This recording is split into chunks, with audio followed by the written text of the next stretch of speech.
So take a look at this most dropped interceptions this season according to PFF. Jameis Winston is second, and he's played what, 2 games and 2 drives or something along those lines. Yeah. Matthew Stafford six is the tops.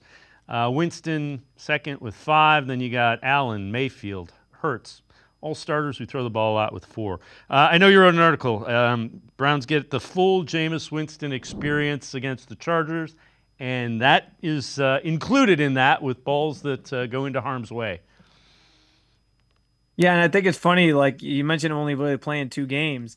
I think across those 2 games, Browns fans really did experience what it's like to have Jameis Winston as your quarterback. I mean, I think about that 30-30 season where he threw 30 touchdowns and 30 interceptions.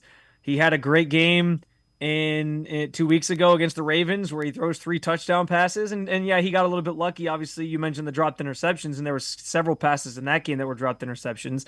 But then a week later, he throws 3 interceptions and he sort of like evens the score there with his pick to his interception to touchdown ratio.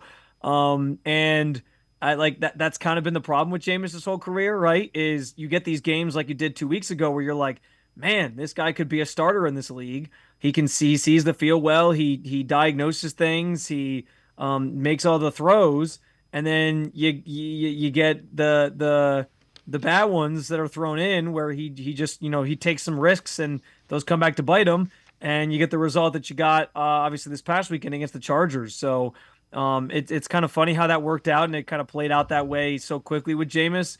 I wonder moving forward, like what the Browns' sort of evaluation process is with him versus DTR. I think that's kind of the next question that comes to mind with 7 losses now. What does the season become about? And if you're trying to evaluate everything, which is what I've kind of been saying, I thought they kind of signaled they're in evaluation mode when they traded Amari Cooper. Like they're trying to figure out like what receivers are going to be here. They were trying to figure out like quarterback wise, like once Deshaun got hurt, like what things are going to look like. And I think there's something to be said about maybe Jameis can be a bridge quarterback for you if you draft a guy this year, assuming that's where their heads are at.